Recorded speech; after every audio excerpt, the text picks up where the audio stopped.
What's going on? Day number two. So, day number two. Um, I feel good today. I'm like, let's go back to work. Let's go make this money. But it's not a reality. Um, yeah, I feel good.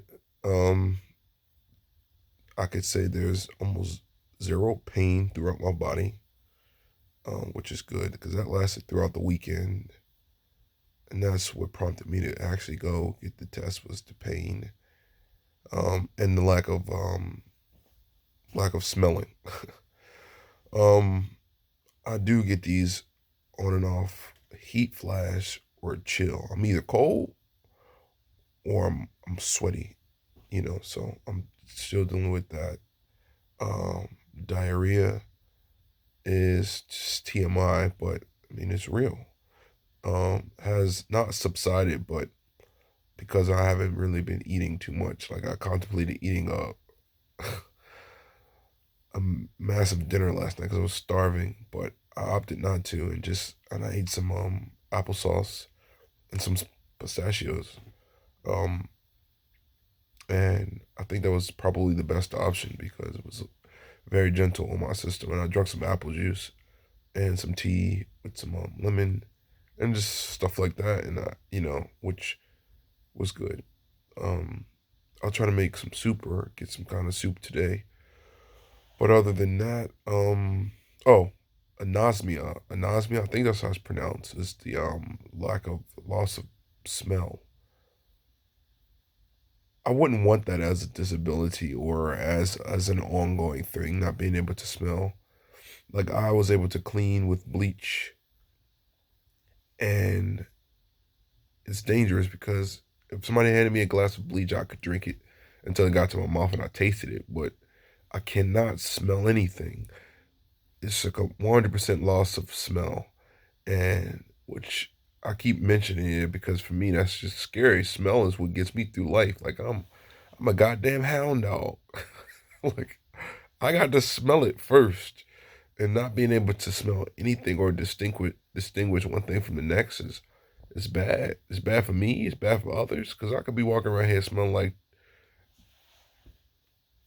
uh horse dingleberries, and I wouldn't know. Well, of course I don't smell like horse dingleberries because I've taken a shower. Um, but I can't smell my soap. I can't smell my deodorant, toothpaste. You can't smell anything. All these ointments and essential oils that I can't distinguish one from the next. So what I've been doing is these terms, I can't remember them, but at some point I'm gonna have to start trying to remind myself what stuff smells like. It's like a therapy, which it's like crazy to think that it's something I have to do, but I can't smell anything, and I can't stress that enough. I can have it jammed up my nose, and there's nothing. So, what I've done is I would get up and get it, but I'm not. I have a jar with coffee in it. I have um, oil of oregano. I don't know if you know what that smells like. It's very a pungent, strong smell. I have clove oil, and I have lavender, and I'm sniff smell training myself for 20 seconds um, each day of each one, and it just kind of like stimulates the little receptors in your nose, and should help initiate you to be able to smell again. They say it lasts for a while. It's all different for different people. I've asked other folk who have had COVID, the 19, and they say it came back. When? I don't know. I didn't ask them that, but I've done my research. Some people say theirs have come back slightly. Um, they don't smell that 100%, and it's been months now. So that's scary to think about.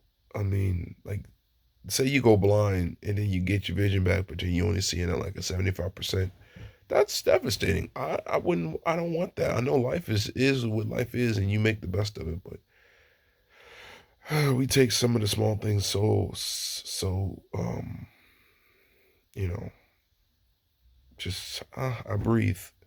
But what if you can't? What if you can't distinguish if there's a gas leak and you're in here and your whole home has filled up with gas, but you can't smell it? So something as simple as smelling could save your life. You know, it's a sense for a reason. It's a significance in your life for a reason. um, gas leak or gasoline being spilled or chemical distinction or a burnt smell. Like if like you couldn't smell if food was bad. Like you look at chicken and it smells good, looks good, but there's you have to always give things the sniff test, and you know, and if you can't smell that something is rancid or spoiled, or if there's something burning in the distance, it, it it I could see why that could be labeled as a temporary disability because um, smelling is important, just like vision's important, or even hearing. You can learn to adapt without any of them, you know. But it is a significant adjustment to, you know, have the loss of those things. But anyway, again, if that's all I have to deal with, I should have began with this part. Um, I'll be grateful because I know for some people it gets much worse, much more grim. And for me, I'm able to just lay here and, you know, slowly feel myself getting better. See, the thing is, you know, at the beginning, I'm sure of my sickness, you know, there was a bit of faking being well, which is exhausting in itself. So I had to get over that. So the first 2 days of not having to do anything afforded me the opportunity to just catch up on that negative sleep. And so I'm like, I feel good because I was exhausted from just going out here trying to pretend to be well. Um, Now I'm just mitigating the symptoms from the sickness, which um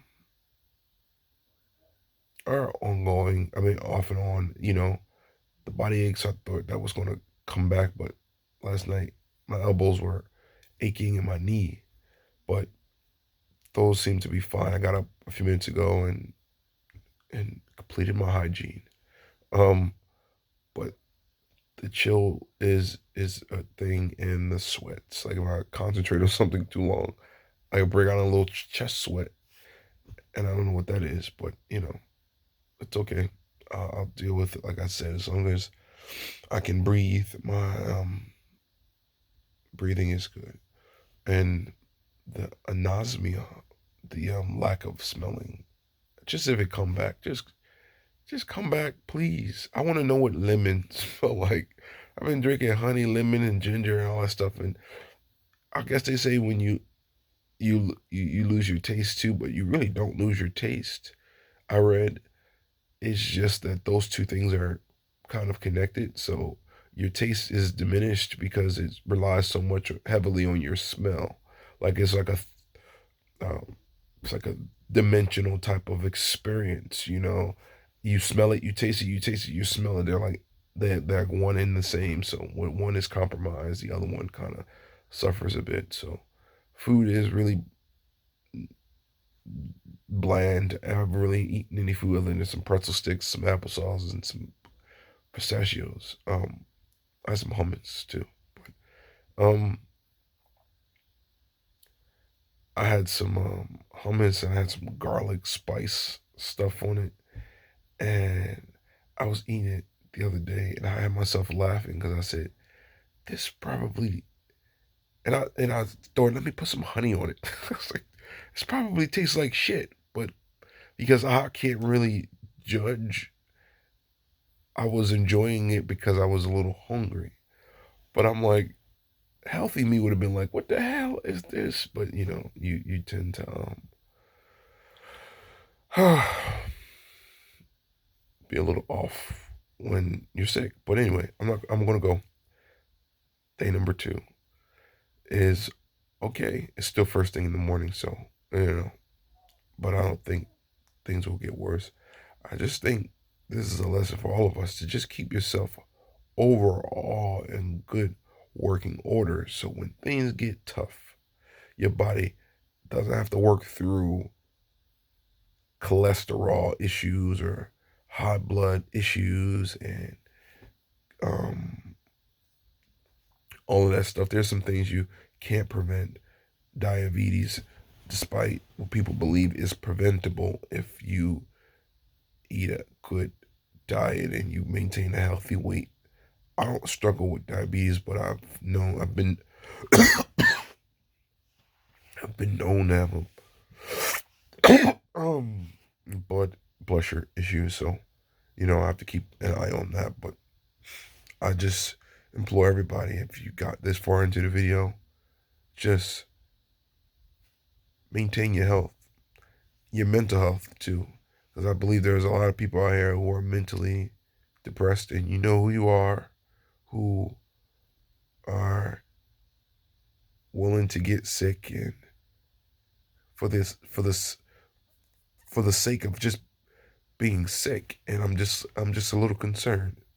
I've just, to be honest, I've talked to a few people you know who are already depleted emotionally, and to be contemplating being sick on top of that, I think for them would just be the nail in the coffin. So you have to make sure that your mind is whole, your body is whole, so that you can fight. Because that's the matter of that's the difference between life and death, is a good ass fight. So keep fighting the good fight.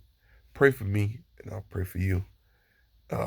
And see y'all tomorrow, I hope.